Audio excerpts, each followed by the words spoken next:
हाय दोस्तों, मैं सल्लभ जैन आपका स्वागत करता हूं और न्यूज़ के एक फ्रेश एपिसोड में।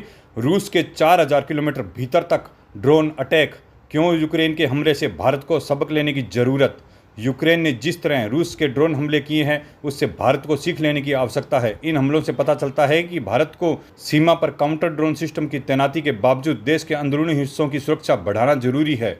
रूस पर यूक्रेन ने जिस तरह ड्रोन का अटैक किया वो चौंकाने वाले थे। ये हमले काफ़ी अंदर तक किए गए। यूक्रेन ने रूस के कुछ खास बम वर्षक विमानों को मार गिराया है। यूक्रेन ने उस हवाई अड्डों को निशाना बनाया है जो युद्ध क्षेत्र से लगभग 5000 किलोमीटर दूर थे। इन हमलों में कॉन्ट्रैक्ट ड्रोन का इस्तेमाल किया गया। यूक्रेन ने इन ड्रोन को चुपके से रूस में पहुंचाया। इन हमलों से पता चलता है कि भारत को अपनी सुरक्षा की व्यवस्था को और मजबूत करना होगा। रूस पर ड्रोन अटैक उठे सवाल। यूक्रेन ने रूस पर हमला करके ये दिखाया कि दुश्मन दूर बैठे हमला कर सकते हैं। ये भारत के लिए एक चेतावनी है। भारत को अपनी सीमाओं के साथ साथ अंदरूनी इलाकों पर भी ड्रोन की सुरक्षा बढ़ानी होगी। यूक्रेन ने रूस पर जो हमले किए हैं वे खास थे। सैन्य ठिकाने जो बहुत अंदर तक थे उन्हें भी आसानी से निशाना बनाया गया, इसलिए भारत को अलर्ट रहना जरूरी। ये हमले first personal view FPO drone ने किए। इस ड्रोन को ट्रकों पर रखे कंटेनरों से लॉन्च किया गया। ये ट्रक सैन्य ठिकानों के पास पार्क किए गए थे, जिससे पूरी तरह से यूक्रेन ने रूस के ड्रोन अटैक किए।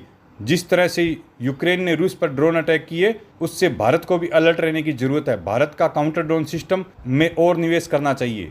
काउंटर ड्रोन सिस्टम पर खास फोकस। भारतीय सेना ने बॉर्डर पर काउंटर ड्रोन सिस्टम को मजबूत बनाने में बहुत पैसा लगाया है। ऑपरेशन सिंदूर के दौरान पाकिस्तानी ड्रोन को मार गिराने में सफलता मिली।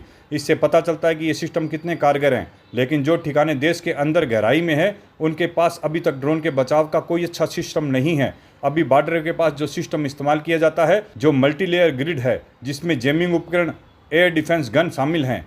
अब लेजर ड्रोन किलिंग सिस्टम पर जोर। इन बंदूकों को छोटे धीरे उड़ने वाले टारगेट को ट्रैक करने के लिए बदला गया है। इसमें सतह से हवा में मार करने वाली मिसाइल सिस्टम है। यह सिस्टम बड़े ड्रोनों को मार सकते हैं। भारतीय सेना धीरे धीरे DRDO की ओर से बनाए गए लेजर आधारित ड्रोन किलिंग सिस्टम को भी शामिल कर रही है। हाई किल ड्रोन सिस्टम बनाने पर भी ध्यान। लेजर आधारित सिस्टम के ज़्यादा शक्तिशाली वर्जन बनाए जा रहे हैं। आने वाले समय में इन्हें बड़ी संख्या में शामिल किया जा सकता है। सेना खासकर आर्मी हार्ड किल ड्रोन सिस्टम बनाने की ओर ध्यान दे रही है। इस सिस्टम का इस्तेमाल उन ड्रोन झुंडों को मारने के लिए किया जा सकता है जो खास जगहों का निशाना बना सकते हैं। फाइबर ऑप्टिक ड्रोन जैमिंग से सुरक्षित होते हैं, इसलिए हार्ड किल विकल्प की ज़्यादा मांग है।